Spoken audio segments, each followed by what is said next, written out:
आप सभी को सलाम। और हम परमेश्वर के निहायत ही शुक्रगुजार हैं कि परमेश्वर ने हमें एक बार फिर मौका दिया कि हम खुदा के घर में खुदा के वचनों को जो है वो सुन सकते हैं, समझ सकते हैं और उस पर चलने की कुवत खुदा से मांग सकते हैं, ताकि हम जिस तरह खुदा पवित्र है वैसे हम भी जो है उसकी कलीसिया, उसके बेटे और बेटियां जो है वो पवित्र हो सके। आप सभी का स्वागत है हायर डेस्टिनी में। और हम परमेश्वर के सामने अपने आप को इस समय अपने सिरों को झुकाते हुए उससे प्रार्थना करेंगे कि वो हमारे साथ हो और हमें अपने कलाम से जो है वो बातें सिखाए।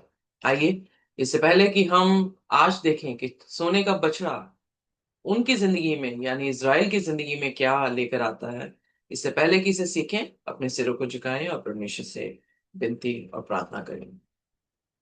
हमारे स्वर्गीय खुदावन, हम आपके शुक्रगुजार हैं, धन्यवाद करते हैं कि आप हमारे परमेश्वर खुदावन हैं।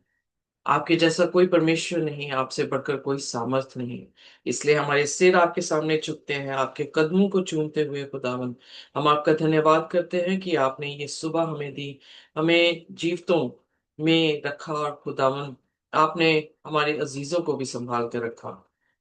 खुदावन, हमारी धन्यवादी की इस भेंट को आप कबूल करें और हमारे गुनाह गलतियों को भी हम आपके सामने खुदावन अंगीकार करते हैं कि हम पापी हैं और अशुद्ध होठों वालों के दरमियान रहते हैं। हम खुद भी अशुद्ध हैं। प्रभु, हमें आप शुद्ध करें। हमारी गुनाह गलतियों को जो जाने अनजाने हमसे हुए उन्हें माफ कर दें और अपने पवित्र लहू से धोकर हमें साफ करें। आसमानी बाप, हम मसीह यीशु के वसीले से, उसकी कुर्बानी के वसीले से आपके पास आए हैं। हमें कबूल करें और अपने से अलग ना करें। खुदावन, आपका आत्मा हमसे कभी भी अलग ना हो। हमारे गुनाह खुदावन जैसे पूर्व पश्चिम से दूर हैं वैसे ही फेंक दें, हमारी जिंदगी से निकाल दें खुदावन, ताकि आपका आत्मा हमारे में वास कर सके। खुदावन, आज के कलाम में आप हमारी मदद और सहायता करें। खुदावन, हम हमारे साथ बातचीत करें, आप बोलें और हम सुने, आप बढ़े और हम घटे। इस प्रार्थना को हम यीशु के नाम से मांगते हैं, आमीन। आमेन। आमेन। सो आइए, हम निर्गमन उसका 32 अध्याय और उसकी चौथी आयत से पढ़ेंगे। जी। यह देख के हारून ने उसके आगे एक वेदी बनाई और ये प्रचार किया कि कल यहोवा के लिए पर्व होगा। और दूसरे दिन लोगों ने तड़के उठकर होम बलि चढ़ाई और मेल बलि ले आए। फिर बैठकर खाया पिया और उठकर खेलने लगे। तब यहोवा ने मूसा से कहा, नीचे उतर जा, क्योंकि तेरी प्रजा के लोग जिन्हें तू मिस्र देश से निकाल ले आया है सो बिगड़ गए हैं। और जिस मार्ग पर चलने की आज्ञा मैंने उनको दी थी उनको झटपट छोड़कर उन्होंने एक बछड़ा ढाल बना लिया। फिर उसको दंडवत किया और उसके लिए बलिदान भी चढ़ाया। और ये कहा कि हे इज़राइल, तुम्हारा परमेश्वर जो तुम्हें मिस्र देश से छुड़ा ले आया है वह यही है। सो यहाँ पर हम ऑलरेडी जो है वो 4 आयतें पहले सीख चुके हैं। पहले सेशन में आप हायर डेस्टिनी में जाकर जो है वो 32 उसकी 1 से 4 आयतों को जो है वो देख सकते हैं। हमने ये देखा कि किस तरह से खुदा उनके सामने मौजे करते हुए, अपने चमत्कार दिखाते हुए, अपनी प्रेजेंस उनके बीच में दिखाते हुए भी वो इतने निर्बुद्ध निकले कि उन्होंने परमेश्वर पर बिल्कुल भी भरोसा नहीं किया। उन्होंने अपना ही गॉस्पेल जो है वो क्रिएट कर लिया। और हमने किस तरह से देखा कि ये हमारी जिंदगी में आज भी है कि हम खुदा के गॉस्पेल को छोड़कर अपने मनपसंद तरीके से जैसे हम चलना चाहते हैं वैसे ही गॉस्पेल को बना लेते हैं और हम उस गॉस्पेल के ऊपर चलने लग जाते हैं जो खुदा का नहीं है। गलातियों उसके पहले अध्याय उसकी 5 आयत में 5 से लेकर जो है हम 9 आयत तक देखें तो वहां पर पौलुस से ही कहता है कि कितनी जल्दी तुम फिर गए खुदा के कलाम से और तुमने एक नया सुसमाचार जो है वो ग्रहण कर लिया, जो कि सुसमाचार है ही नहीं। यहाँ पर भी खुदा का ये सुसमाचार नहीं था। मूसा जो है मध्यस्थ है यहाँ पर, और मूसा परमेश्वर और उसके लोगों के बीच में उसकी कवनेंट को, उसकी वाचा को जो है वो मजबूत करने में काम कर रहा था। इसीलिए अगर आप ध्यान दें तो पुरानी वाचा जो है वो खत्म हो गई और नई वाचा प्रभु यीशु मसीह के जरिए से जो है हमारे साथ बनी है। क्योंकि अब हमारे टाइम में प्रभु यीशु मसीह हमारे मध्यस्थ हैं, जो पिता से हमारी मुलाकात जो है वो करा रहे हैं, जो पिता के साथ हमारी जो वाचा है उसको स्ट्रॉन्ग कर रहे हैं। और इसीलिए हम देखते हैं कि प्रभु यीशु मसीह के द्वारा जो नई वाचा बांधी गई है, वो नई वाचा खुदावन खुदा खुद हमारे दिलों में अपने हुक्म लिख रहे हैं। जो पहली वाचा हमने देखी, उस वाचा में जो है पत्थर पर लिखा गया था। प्रभु यीशु परमेश्वर ने अपनी उंगली से जो है 10 हुक्म दो तख्तियों पर जो है वो लिखकर मूसा को दिए। पर अब क्या है कि अब वो पत्थर पर नहीं लिखा हुआ है, वो हमारे दिलों पर लिखा हुआ है, वो हमारे मस्तक पे लिखा हुआ है। सो इसीलिए जब हम प्रकाशित वाक्य उसका 7 अध्याय और उसकी 14वां अध्याय पढ़ रहे थे, उनकी पहली आयतों में, तो हमने देखा कि परमेश्वर अपने लोगों को उनके माथों पर जो है वो क्या कर रहा है, सील कर रहा है। पवित्र आत्मा के जरिए से सील किया जाता है। और पवित्र आत्मा क्या कराता है? पवित्र आत्मा स्मरण कराता है कि प्रभु यीशु मसीह ने हमारे साथ क्या बातें जो है वो की हैं। सो इसलिए वो स्मरण कराना, हमारे दिल पे लिखना किसकी मदद से हो रहा है? पवित्र आत्मा के जरिए से हो रहा है। इसीलिए जो यूहन्ना 3:16 जो सबसे फेमस आयत है, वो ये है कि पिता ने जगत से ऐसा प्रेम किया कि उसने अपना एक लौता पुत्र दे दिया, जो कि मध्यस्थ के रूप में आया और हमारे लिए कफारा के रूप में आया, क्योंकि उसने अपने लहू को हमारे लिए बहाया। तो जो कोई भी उस पर विश्वास करे, विश्वास बिना आत्मा के कौन कर सकता है?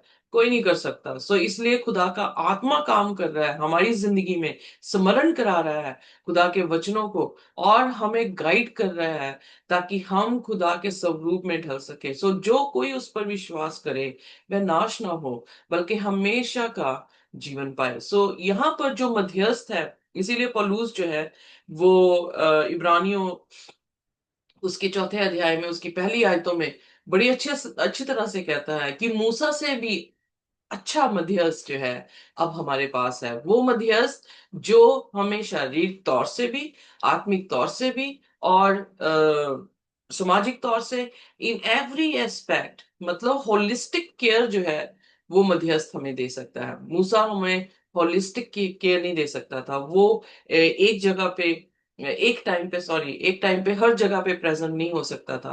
पर मसीह यीशु जो है वो अपनी आत्मा के जरिए से हर जगह पे प्रेजेंट है और हमारी नीड्स को जो है वो पूरी कर सकते हैं। सो ये बेटर मध्यस्थ है, बेटर जो है वो मीडिएटर है जो खुदा ने हमें दिया है। सो यहाँ पर हम देखते हैं कि मूसा के मीडिएटर होते हुए क्या हो रहा है कि खुदा उससे बात कर रहा है ताकि वो खुदा की बातें उसके लोगों तक जो है वो कन्वे कर सके। खुदा उन्हें 10 हुक्म दिया, उनको व्यवस्था दी, व्यवस्था डिटेलिंग में दे रहे हैं, सेंचुरी के बारे में बता रहे हैं उनको, आर्टिकल्स जो यीशु मसीह की मिनिस्ट्री है उसके बारे में जो है उसे समझा रहे हैं। तो 40 दिन 40 रात मूसा वहां पर जो है खुदा के साथ व्यस्त है। पर जब हम यहाँ पर देखते हैं उसकी पहली आयत में, तो वहां पे क्या लिखा है? कहता we don't know what had happened to him. उन्हें ये लगा कि हमें पता ही नहीं है कि मूसा के साथ क्या हुआ। मूसा 40 दिन हो गया कि नीचे नहीं आया, ना जाने वो जीवित रहा कि नहीं रहा, क्योंकि जो प्रेजेंटेशन खुदा ने दी थी वो आग जैसी जलती हुई दी थी, अर्थक्वेक आया था, लाइटनिंग हुई थी। तो उनके दिमाग में ये था कि मूसा जो होगा वो मर गया होगा। तो उन्होंने हारून को अब प्रेशराइज किया और हारून ने जो है वो खुदा के विरोध में पाप किया कि उसने इंसानों को सुन लिया और खुदा के हुक्म को उसने जो है वो नकार दिया। तो इसीलिए मत्ती उसके 15 अध्याय में जब हम पढ़ते हैं, आइए देखते हैं मत्ती उसका 15 अध्याय।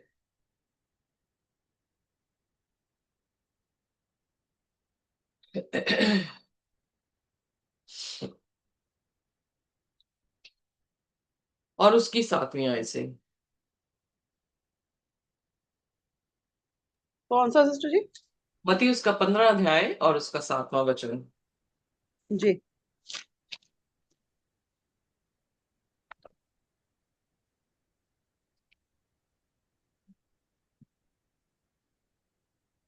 हे कपटियों, पहले अपनी आंख में से लट्ठा निकाल ले, तब तो अपने भाई की आंख का तिनका मती, भली भांति देकर। मती उसका 15 अध्याय और उसका 7वां वचन। आठ, जी। 7, 8, 9। हे कपटियों, हे कपटियों, यशायाह ने तुम्हारे विषय में ये भविष्यवाणी ठीक की है कि ये लोग होठे से तो मेरा आदर करते हैं, पर उनका मन मुझसे दूर है, और ये व्यर्थ मेरी उपासना करते हैं, क्योंकि मनुष्य की विधियों को धर्मोपदेश करके सिखाते हैं, और उनके लोगों को अपने पास बुलाकर उन्हें कहा सुनी और समझाओ। जो मुंह से जाता है वह मनुष्य को शुद्ध नहीं करता, पर जो मुंह से बस बस निकलता है वही बस मनुष्य को अशुद्ध करता बस बस सिस्टर, मेरा मेन फोकस जो था वो 9वां वचन था। तो वहां पे क्या लिखा है कि वे व्यर्थ ही मेरी उपासना करते हैं। क्यों? क्योंकि वो खुदा के हुक्म के अनुसार नहीं, बल्कि क्या कर रहे हैं, इंसानों के हुक्म के अनुसार जो है अपने कामों को कर रहे हैं। सो यहाँ पर भी हारून की गलती ये थी कि वो प्रेशराइज रूल उसे किया गया, जैसे मूसा से भी गलती हुई कि बार बार मर कर रहे हैं, और 40 साल के बाद वो इतना तंग आया कि उसने जो है, जब पत्थर से कहना था कि पानी दे, उसने लाठी जो है वो मारी। और इस पाप के कारण क्या हुआ कि परमेश्वर ने उससे कहा कि तू मुल्के कनान में जो है वो दाखिल नहीं होगा। सो यहाँ पर भी हम देखते हैं कि हारून के साथ भी ऐसा ही हुआ। हारून जो है वो प्रेशराइज हुआ, जो लोग चाह रहे थे वो करना चाह रहा था, पर जो खुदा ने उससे चाहा था वो भूल कर क्या कर रहा है, एक बछड़े को, सोने के बछड़े को वो बना देता है। और फिर क्या होता है, उन्होंने सिर्फ बछड़ा ही नहीं बनाया, उसका ऑल्टर भी बनाया। ऑल्टर जो कि खुदावन यीशु मसीह की मिनिस्ट्री है, कि वो हमारे लिए जो है वो मरेगा। सो बछड़ा जो है वो सोने का बना दिया, जहां पर बछड़ा या मेमना होना चाहिए था, जो जीवित मेमना। हमने क्या देखा था जब 10वां प्लेग आया, तो खुदा ने वहां पर उन्हें क्या कहा कि जीवित मेमना जो है वो बलिदान चढ़ाएं। पर यहाँ पर क्या हो रहा है, जीवित नहीं, मुर्दा, या हम कह सकते हैं एक छवि है जो सोने की बनी है, उसको जो है ऑल्टर पर चढ़ाया जा रहा है। सो क्या ये छवि जो है वो हमारी उद्धार का प्रतीक हो सकता था? नहीं, क्योंकि हमारे उद्धार का प्रतीक क्या था? लहू था। मेमने का लहू, मेमने का वध जो है हमारे उद्धार का प्रतीक था। इसीलिए केन और हाबिल की जो कहानी है मुझे बार बार याद आती है, कि उसमें जो है फल फ्रूट या अपने खेतों से जो कुछ भी लेकर आया उसमें लहू नहीं था, इसलिए उसकी कुर्बानी जो है वो कबूल नहीं हुई। यहाँ पर भी सबसे निर्बुद्ध बात ये हुई है कि उन्होंने ऑल्टर बनाया, और ऑल्टर के ऊपर क्या रख रहे हैं, ऑल्टर किसके सामने रख रहे हैं, एक सोने के बछड़े जिसमें लहू नहीं है। और उन्होंने अनाउंस किया कि कल जो है वो फेस्टिवल होगा, और सब जो है वो क्या करेंगे, बर्ंट ऑफरिंग। बर्ंट ऑफरिंग किसको रिप्रेजेंट करती है? बर्ंट ऑफरिंग यीशु मसीह की कुर्बानी को रिप्रेजेंट करती है। और उस कुर्बानी को किसके सामने दिया जा रहा है? पिता के सामने? नहीं, उस कुर्बानी को वो एक छवि है जो सोने की बनी है, उसको जो है वो चढ़ाया जा रहा है। तो गॉस्पल बिल्कुल क्या कर दिया गया, करप्ट कर दिया गया, गॉस्पल में मिलावट कर दी गई। और इस कारण जो है खुदा के सामने ये पाप जो था वो बहुत बड़ा पाप था, क्योंकि उन्होंने खुदा की छवि को ही क्या कर दिया, गलत कर दिया। जबकि खुदा की छवि इंसानों से ऊपर है, उन्होंने खुदा की छवि इंसानों से भी नीचे जानवरों के रूप में जो है वहां पर रख दी। और उन्होंने अपना फेलोशिप ऑफरिंग दिया, यानी वो सभी मिलकर जो है वो भोज कर रहे हैं, और they sat down to eat, they drink and got up to indulge in revelry. So यहाँ पर हम देखते हैं कि सिर्फ इतना ही नहीं, बल्कि उन्होंने जो है खाया भी, पिया भी। सो ड्यूटोनॉमी, व्यवस्था विवरण उसका 9 उसकी 14 आयत, आइए देखते हैं। व्यवस्था विवरण, if I am not mistaken, उसकी 9 और उसकी 14 आयत। हम्म। इसीलिए इसीलिए अब मुझे तू मत रोक, ताकि मैं उन्हें कष्ट नष्ट कर डालूं और धरती के ऊपर से उनका नाम व चिन्ह तक मिटा डालूं, और मैं उनसे बढ़कर एक बड़ी और सामर्थी जाति तुझी ही से उत्पन्न करूंगा। ओके, सो यहाँ पर भी जो है खुदा क्या दिखाया जा रहा है कि खुदा गुस्से हो गए। अगर 16वीं आयत को पढ़े तो आपको पता लग जाएगा कि it's all about this situation. पढ़ने में ऐसा। और मैंने पूछा कि तुमने अपने परमेश्वर यहोवा के विरुद्ध महापाप किया और अपने लिए एक बछड़ा ढाल कर बना लिया, और तुरंत उस मार्ग से जिस पर चलने की आज्ञा यहोवा ने तुमको दी थी उसको तुमने तज दिया। सो यहाँ पर हम देखते हैं कि खुदा के हुक्म जो है वो क्या कर दिए गए, तर्ज दिए गए, या खुदा के हुक्म को तोड़ दिया गया, क्योंकि खुदा के हुक्म उसकी छवि को दिखाते हैं। Are you getting me? तो उसकी छवि को कैसे, उसकी स्वरूप को, उसके प्रतीक को कैसे हम जो है वो खराब कर सकते हैं? सो इसलिए खुदा के विरोध में पाप है। खुदा के विरोध में ये बहुत बड़ा पाप है जब हम खुदा के हुक्मों को तोड़ते हैं, और इसी को पाप कहते हैं। आइए देखते हैं पहला यूहन्ना उसका 3 अध्याय। यूहन्ना की पहली पत्री उसका 3 अध्याय और उसकी चौथी आयत।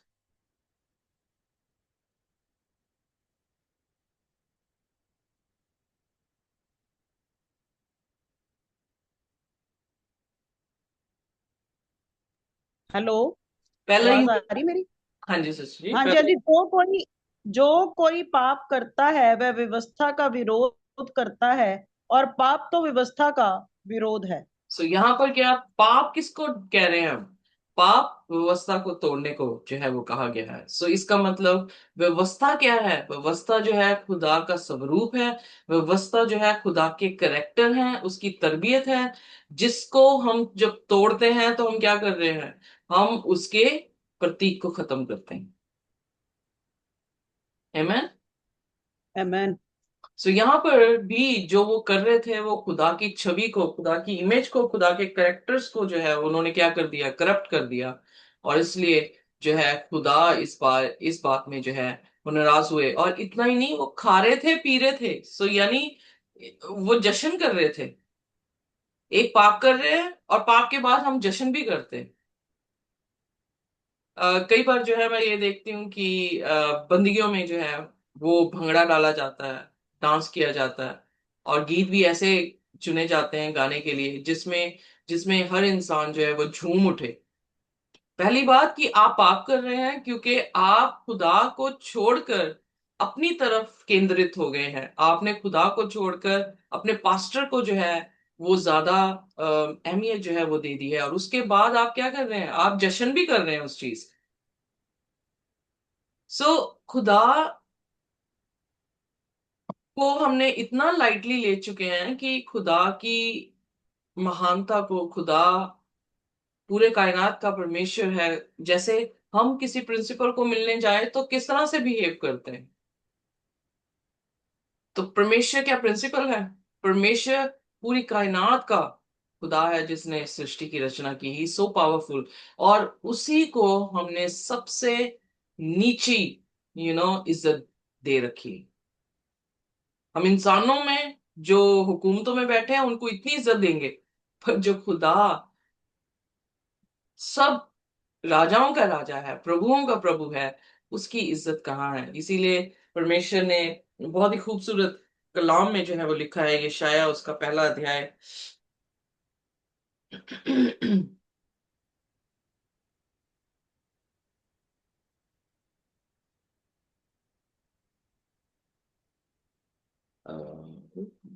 वेट अ मिनट, उसकी तीसरी आयत। ये शाया उसका पहला अध्याय उसकी तीसरी आयत। बैल तो अपने मालिक को और गधा अपने स्वामी की चरनी को पहचानता है, परंतु इज़राइल मुझे नहीं जानता, मेरी प्रजा विचार नहीं करती। सो क्या हालेलुया। कंडीशन है हमारी? हमारी कंडीशन है कि हम जानवरों से भी जो है वो बदतर हैं। ये यहाँ पर एक्सोडस में नहीं है, बट हम प्रकाशित वाक्य उसके 13 अध्याय में भी जब हम देखते हैं तो वहां पर भी प्रकाशित वाक्य में भी सिंबल्स में जो है इस चीज को बयान किया गया है कि इंसानों को क्या कहा गया, कि पशु की जो है वो उपासना करे। सो पशु की उपासना करने का मतलब शैतान की उपासना करना, क्योंकि पशु हमसे भी जो है वो क्या है, निचली किंगडम है। और हम किसकी इबादत कर रहे हैं? हमारे दिमाग इतने पाप से भर चुके हैं, या हम इतने निर्बुद्ध हो चुके हैं कि हम जानवरों से भी बदतर हैं। बलाम अपनी गधी पर सवार होकर बालक के पास जा रहा था। गधी, जो कि एक जानवर थी, वो उस खुदा के फरिश्ते को देख पाई, पर बलाम जो कि नबी था, उसकी आंखें इतनी अंधी शैतान ने कर दी कि वो खुदा के फरिश्ते को देख नहीं सका। सो यहां पर भी प्रकाशित वाक्य उसका 13 अध्याय में 15 आयत में, 13 अध्याय की 15 आयत में जब हम देखते हैं, तो वहां पर भी जो है एक इमेज, जानवर की इमेज को जो है वो पावर दी जा रही है।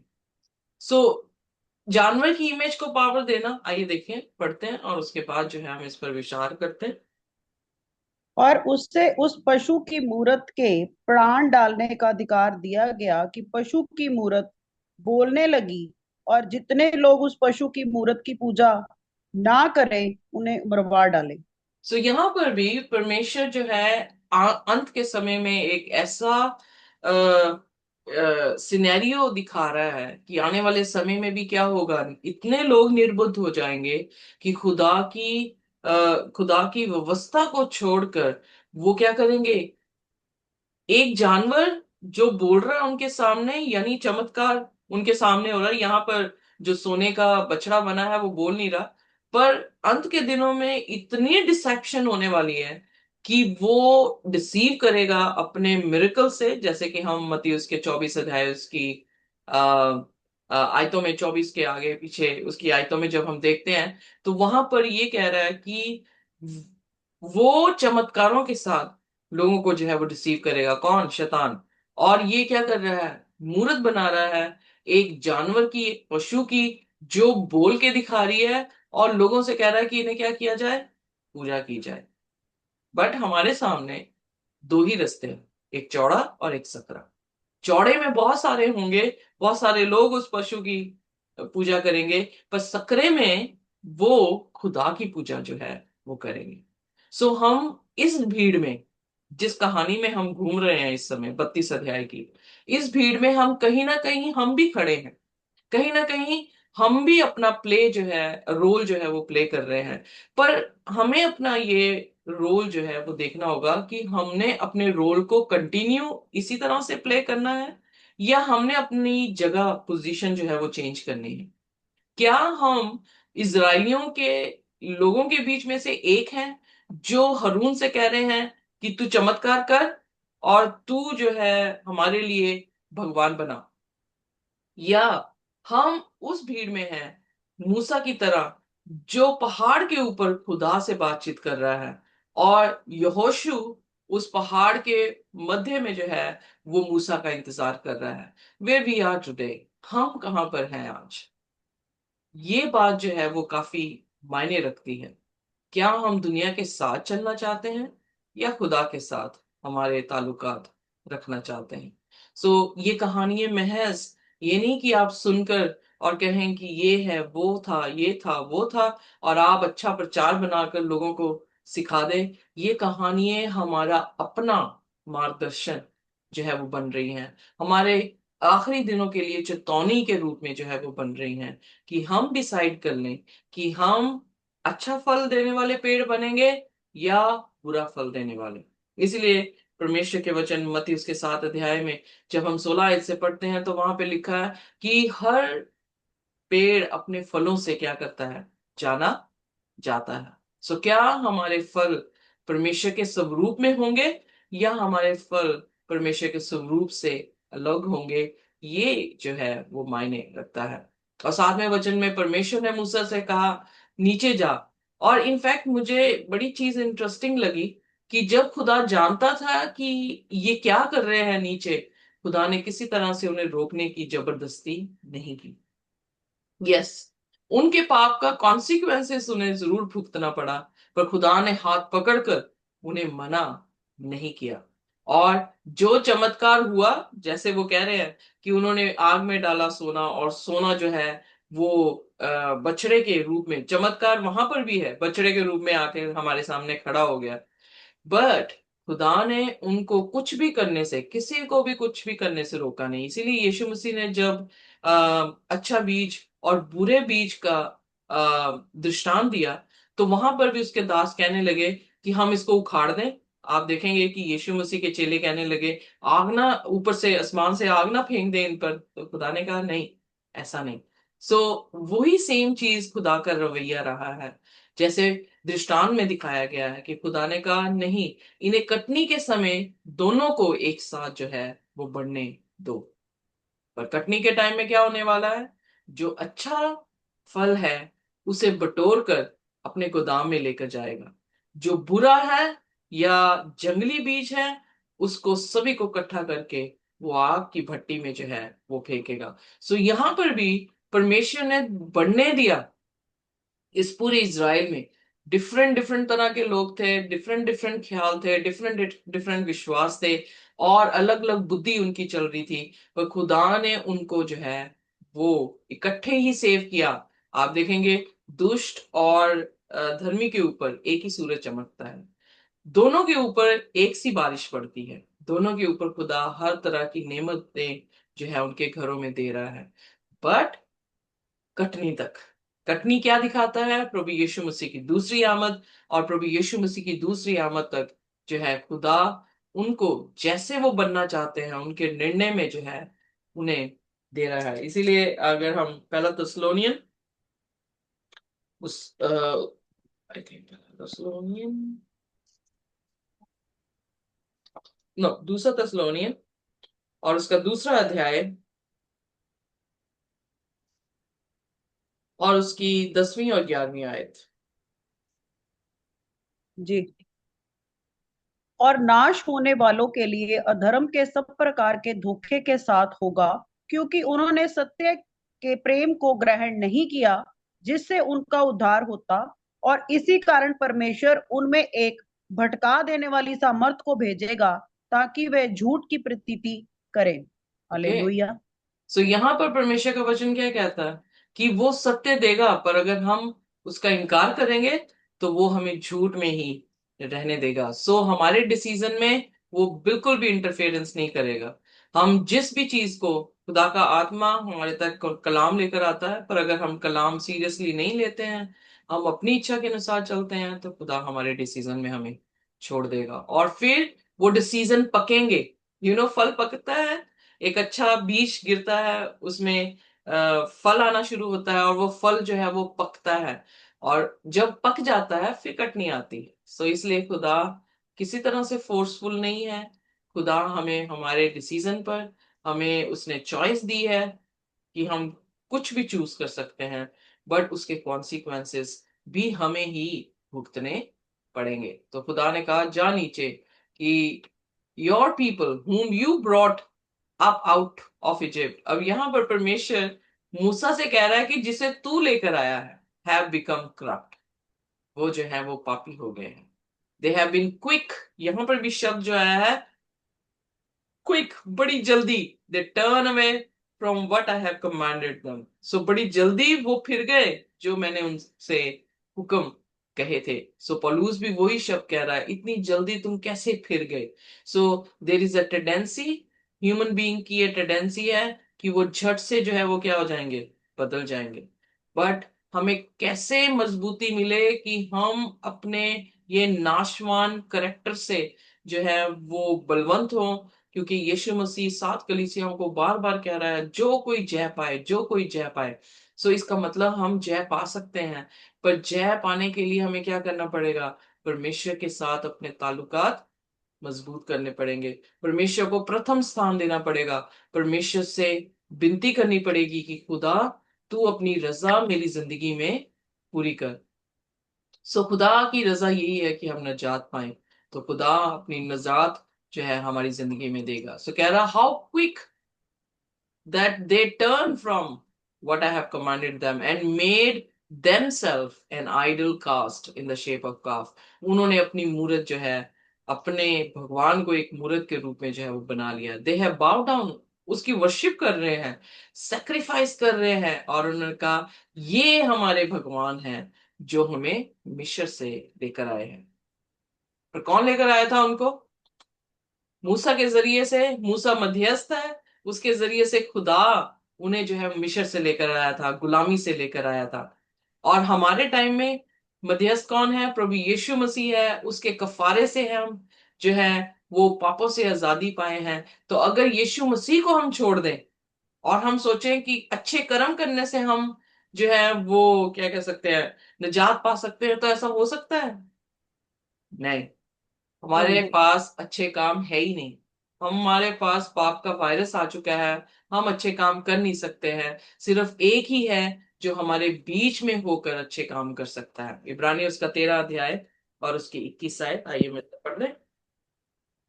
जी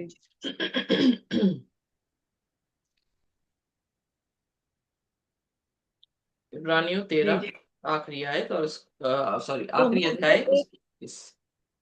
तुम्हारे तुम्हें हर एक भली बात में सिद्ध करे, जिससे तुम अपनी इच्छा पूरी करो, और जो कुछ उसको भाता है उसे यीशु मसीह के द्वारा हम में उत्पन्न करे, जिसकी बढ़ाई युगानुयुग होती रहे।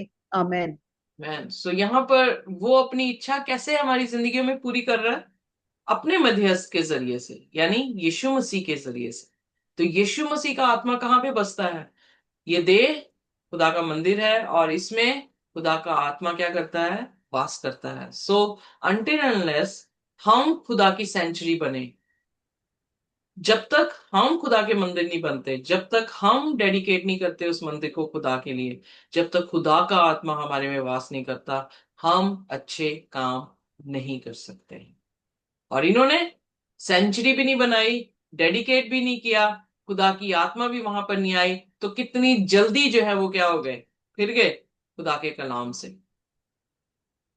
फिर उसके बाद 9वीं आयत में आइए पढ़ते हैं मेरे साथ। फिर यहोवा ने मूसा से कहा, मैंने इन लोगों को देखा और सुन, वे हठीले हैं। अब मुझे मत रोक, मेरा कोप उन पर भड़क उठा है, जिससे मैं उन्हें भस्म करूं, परंतु तुझसे एक बड़ी जाति उपजाऊं। सो ये बात जो है व्यवस्था विवरण में भी हम पढ़ चुके हैं कि खुदा ने इसी तरह से जो है वो कहा। तो व्यवस्था विवरण में मूसा उन्हें 40 साल के बाद दोहरा रहा है कि खुदा के विरोध में लोगों ने इस तरह से इस कदर पाप किया कि खुदा ने इतना गुस्सा किया कि वो इनको नाश करने पर था। और वो कह रहा था कि तेरे से मैं क्या करूंगा? एक नेशन बनाऊंगा। सो खुदा की तवज्जो शुरुआत से थी कि उसके लोग, उसकी नेशन, उसके चुने हुए समाज जो है उसके साथ वो रह सके। बट क्या हो रहा है? एवरी टाइम हम रिजेक्ट करते जा रहे हैं खुदा को, और खुदा जो है वो निराश होता जा रहा है। यहाँ पर परमेश्वर को गुस्सा आया कि अभी तक उसकी उपस्थिति उस सिनाई पर्वत पर थी, उसकी प्रेजेंस में भी लोग जो हैं अपनी कनेक्शंस नहीं कर पाए खुदा के साथ, और बड़ी जल्दी जो है वो फिर गए। बहुत सारे लोग सोचते हैं हम चर्च जाते हैं, हम अन्य भाषा बोलते हैं, हम फलाना, हम ये फलाना, हम प्रोफेसी करते हैं, हमें दर्शन आते हैं। कितनी इजीली वो क्या हो सकते हैं? ड्रिफ्ट अवे हो सकते हैं। क्योंकि घमंड किस पर है? हम पर। हम ये हैं, हम वो हैं, हमें ये मिल रहा है, हमें वो मिल रहा है। सो बी केयरफुल, बी वॉचफुल। घमंड इस बात का नहीं कि हमारे पास क्या है, घमंड इस बात का नहीं कि खुदा ने हमें क्या दिया है, घमंड इस बात का है कि हम खुदा को जानते हैं और उसे समझते हैं।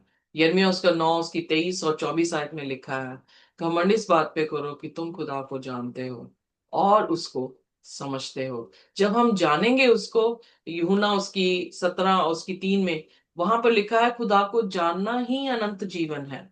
और इसलिए खुदा के स्वरूप को, खुदा की तरबियत को जानना बहुत जरूरी है कि वो हमसे क्या उम्मीद रखता है, और फिर उसके बाद हम उससे क्या उम्मीद रखते हैं।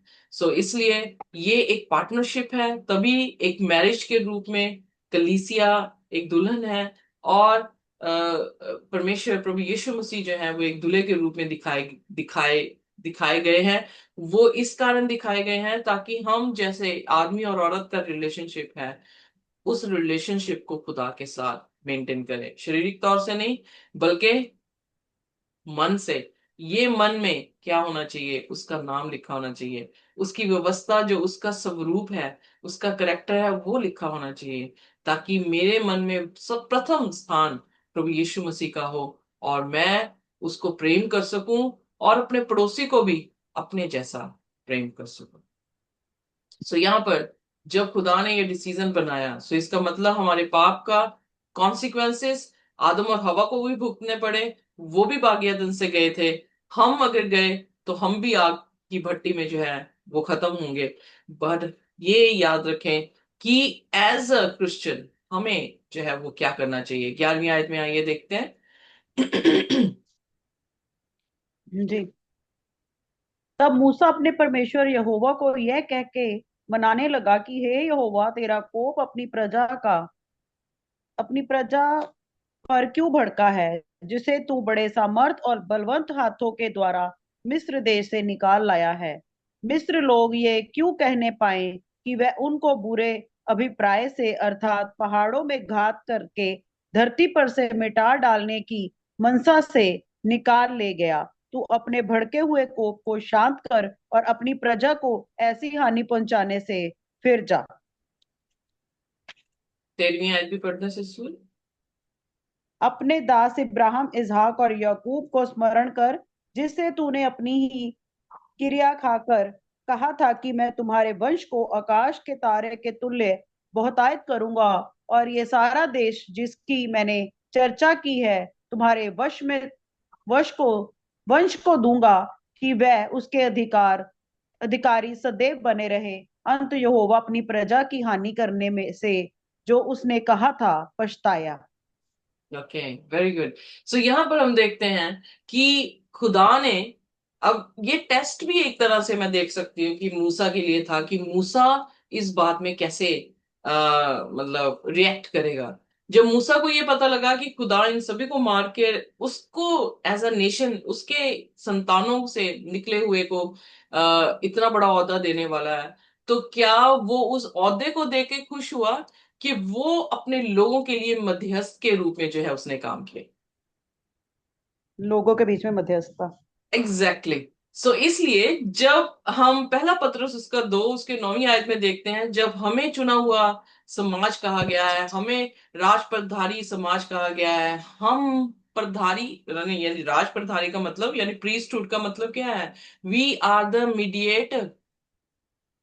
खुदा ने हमें जो है वो मध्यस्थ बनाया है ताकि हम लोगों की मुलाकात किसके साथ करवा सकें, सच्चे खुदा के साथ, उसकी सच्ची तस्वीर के साथ, यानी जो उसका स्वरूप है, जो उसका सही करेक्टर है उसके साथ उसकी मुलाकात करवा सके, ताकि लोगों पर किसी भी तरह से क्या हो, वो लोग नाश ना हो बल्कि क्या हो, जिंदगी में दाखिल जो है वो हो सके। सो मूसा ने एग्जैक्टली exactly वैसा ही किया। यानी मूसा के पास करेक्टर किसका था, अच्छे नबी का। एक अच्छे नबी का और खुदा का, क्योंकि ये प्रभु यीशु मसीह का मिनिस्ट्री है जो यहाँ पर मूसा जो है अपनी जिंदगी में जो है वो दिखा रहा है। सो अप एंड डाउन हम देखते हैं, इज़राइल और मूसा इन सभी की जिंदगी में जो है कष्ट थे, इन सभी की जिंदगियों में स्ट्रगल भी थे, इन सभी की जिंदगियों में खुदा की प्रेजेंस भी थी, खुदा के हुक्म भी थे, खुदा भी था। बट डिफरेंस कहां पे दिखाई दिया कि हमने चूज क्या किया, हमने किसको इजाजत दी अपने मन में काम करने की। कुछ लोगों ने शैतान की बात को सुनकर और इजी जो चीज थी उसको करने की कोशिश की जो खुदा के हुक्म से खिलाफ था। मूसा ने क्या चुना कि मूसा खुदा की तरह जो है वो क्या करेगा, विनती करेगा, मध्यस्थ बनेगा, प्रभु यीशु मसीह की मिनिस्ट्री को रिफ्लेक्ट कर रहा है। और इसलिए खुदा ने क्या किया, रिलेंट किया। रिलेंट करने का मतलब कि जो उसने बोला था उस बात में जो है उसने अफसोस किया कि मुझे नहीं करना चाहिए। सो ये रिलेंट हम ऑलरेडी सीख चुके हैं कि ये रिलेंट वो नहीं है जैसे हम पछतावा करते। ये रिलेंट कि वो गुस्से में करने वाला था, पर उसने अपना गुस्सा जो है वो वापस कर लिया। सो खुदा का गुस्सा हम कई बार अपने बच्चों के प्रति गुस्सा वापस करवा सकते हैं। कैसे? इंटरसेशन के लिए। यू नो हम इंटरसेशन जब करते हैं, प्रार्थना करते हैं अपने बच्चों के लिए, तो वो क्या है, हम मध्यस्थ बन रहे हैं उनके बीच में और खुदा के बीच में। अगर हम थोड़े आत्मिक रीति से अच्छे हैं, तो अपने लोगों को जो ना समझ हैं उनके लिए विनती खुदा से कर सकते हैं, और खुदा का गुस्सा बदलकर रहम में तब्दील हो सकता है उनके प्रति। सो ये करेक्टर प्रभु यीशु मसीह का है, जो हम इब्रानियों की पुस्तक में देखते हैं कि यीशु हमारे लिए विनती करता है। और एग्जैक्टली वही करेक्टर वो हमसे भी मतलब मांग रहा है, हमें भी हाई प्रीस्ट बना रहा है, हमें हमसे भी मांग रहा है कि हम भी लोगों के लिए दुआएं करें, कि खुदा हमारी दुआ को सुनकर इन लोगों को नाश ना कर सके। So way we are in this story. आज जो है हम इस स्टोरी में कहां पर हैं, पर अभी भी समय है कि हम अपने स्थान को बदल सकते हैं। हम अगर इसराइलियों के बीच में हैं, तो वहां से निकलकर मूसा की जगह ले सकते हैं। अगर हम हरून की जगह पे हैं, तो हरून की जगह छोड़कर हम मूसा की जगह में आ सकते हैं। सो आइए खुदा से प्रार्थना करें कि वो हमारे बीच में होकर जो है अपने अच्छे कामों को उत्पन्न करे, और जैसा वो चाहता है, जैसा उसका स्वरूप है, वैसा ही स्वरूप वो हमें भी प्रदान करे। अपने सिरों को झुकाएंगे और हम प्रार्थना में जाएंगे। कोई भी जन जो है वो प्रार्थना कर सकता है। Hallelujah, hallelujah, hallelujah. धन्यवाद, धन्यवाद, धन्यवाद हे मेरे महान ਸਮਰਥੀ ਪ੍ਰਭੂ ਯੀਸ਼ੂ। ਅਸੀਂ ਤੇਰਾ ਧੰਨਵਾਦ ਕਰਦੇ ਹਾਂ ਇਸ ਸੁੰਦਰ ਸਮੇਂ ਦੇ ਲਈ ਪਰਮੇਸ਼ਵਰ, ਜੋ ਤੂੰ ਸਾਡੇ ਜੀਵਨਾਂ 'ਚ ਦਿੱਤਾ, ਔਰ ਇਹ ਸੁੰਦਰ ਵਚਨਾਂ ਦੇ ਲਈ ਪਰਮੇਸ਼ਵਰ, ਜੋ ਸਾਨੂੰ ਤੁਸੀਂ ਅੱਜ ਦਿੱਤੇ ਪਰਮੇਸ਼ਵਰ। ਇਹ ਸਾਡੇ ਮਨ ਰੂਪੀ ਗਹਿਰੀ ਪੱਟੀਆਂ ਦੇ ਉੱਤੇ ਲਿਖੇ ਜਾਣ ਪਰਮੇਸ਼ਵਰ, ਔਰ 100 ਗੁਣਾ ਫਲਾਂ ਨੂੰ ਲੈ ਕੇ ਆਣ ਪਰਮੇਸ਼ਵਰ। ਅਸੀਂ ਆਪਣੇ ਸਵਰੂਪ ਨੂੰ ਪ੍ਰਭੂ ਜੀ ਤੇਰੀ ਛਵੀ ਦੇ ਵਿੱਚ ਢਾਲੀਏ ਪਰਮੇਸ਼ਵਰ, ਤਾਂ ਕਿ ਅਸੀਂ ਤੈਨੂੰ ਭਾਣ ਵਾਲੇ ਬਣ ਸਕੀਏ ਪਰਮੇਸ਼ਵਰ। ਅਸੀਂ ਇਨ ਬਿਨ ਇੱਧਰ ਉੱਧਰ ਨਾ ਹੋ ਸਕੇ, ਸ਼ੈਤਾਨ ਦੀ ਕੋਈ ਵੀ ਤੱਕ ਚਾਲ ਸਾਡੇ ਵਿਰੁੱਧ ਕੰਮ ਨਹੀਂ ਕਰ ਸਕੇ ਪਰਮੇਸ਼ਵਰ। ਤੇਰੀ ਆਤਮਾ ਦੇ ਜ਼ਰੀਏ ਅਸੀਂ ਚਲਾਏ ਚੱਲੀਏ ਪਰਮੇਸ਼ਵਰ, ਤੇਰੀ ਆਤਮਾ ਦੀ ਆਵਾਜ਼ ਨੂੰ ਸੁਣੀਏ ਪਰਮੇਸ਼ਵਰ, ਔਰ ਤੇਰੀ ਵਿਵਸਥਾ ਦੇ ਉੱਤੇ ਹਮੇਸ਼ਾ ਬਣੇ ਰਹੀਏ। ਉਸਨੂੰ ਅਸੀਂ ਕਦੇ ਵੀ ਨਾ ਤੋੜੀਏ ਪਰਮੇਸ਼ਵਰ, ਕਿਉਂਕਿ ਪਰਮੇਸ਼ਵਰ ਤੇਰੀ ਵਿਵਸਥਾ 'ਚ ਤੇਰੀ ਵਿਵਸਥਾ ਨੂੰ ਤੋੜਨਾ ਔਰ ਪਾਪ 'ਚ ਜਾਣਾ ਬੜਾ ਹੀ ਆਸਾਨ ਹੈ ਪਰਮੇਸ਼ਵਰ। ਪ੍ਰਭੂ ਅਸੀਂ ਤੇਰੀ ਵਿਵਸਥਾ ਨੂੰ ਵਚਨਾਂ ਦੇ ਰਾਹੀਂ ਪ੍ਰਭੂ ਜੀ ਜਾਣਦੇ ਹੋਏ ਤੇਰੀ ਆਗਿਆ ਦੇ ਵਿੱਚ ਹਮੇਸ਼ਾ ਬਣੇ ਰਹੀਏ, ਔਰ ਤੇਰੇ ਵਚਨਾਂ 'ਚ ਵੀ ਬਣੇ ਰਹੀਏ ਪ੍ਰਭੂ ਜੀ। ਇਸ ਦੇ ਲਈ ਸਾਡੇ ਵਿੱਚ ਕੋਈ ਵੀ ਖੂਬੀ ਲਿਆਕਤ ਨਹੀਂ ਹੈ ਪ੍ਰਭੂ ਜੀ, ਪਰ ਤੇਰੀ ਆਤਮਾ ਦੇ ਜ਼ਰੀਏ ਅਸੀਂ ਬੜੇ ਬਲਵੰਤ ਹਾਂ ਪਰਮੇਸ਼ਵਰ। ਤੇਰੀ ਆਤਮਾ ਸਾਡੀ ਵਚਨਾਂ ਦੇ ਨਾਲ ਸਾਡੇ ਨਾਲ ਗੱਲ ਕਰੇ ਪਰਮੇਸ਼ਵਰ, ਔਰ ਅਸੀਂ ਉਸ ਆਵਾਜ਼ ਨੂੰ ਬੜੀ ਹੀ ਸੀਰੀਅਸਲੀ ਸੁਣ ਸਕੀਏ ਪਰਮੇਸ਼ਵਰ, ਔਰ ਇਨ ਬਿਨ ਇੱਧਰ ਉੱਧਰ ਨਾ ਹੋਈਏ। ਇਹ ਛੋਟੀ ਜੀ ਪ੍ਰਾर्थना ਨੂੰ ਪਰਮੇਸ਼ਵਰ ਅਸੀਂ ਯीशु मसीह ਦੇ ਸਮਰਥੀ ਨਾਮ ਦੇ ਵਿੱਚ ਮੰਗਦੇ ਔਰ ਪਾਣੇ ਹਾਂ, आमेन। खुदा की शांति और उसका अनुग्रह हमारे साथ जब तक हम उसे रूबरू ना देख लें, इसी तरह से बना रहे। आमीन। आमेन।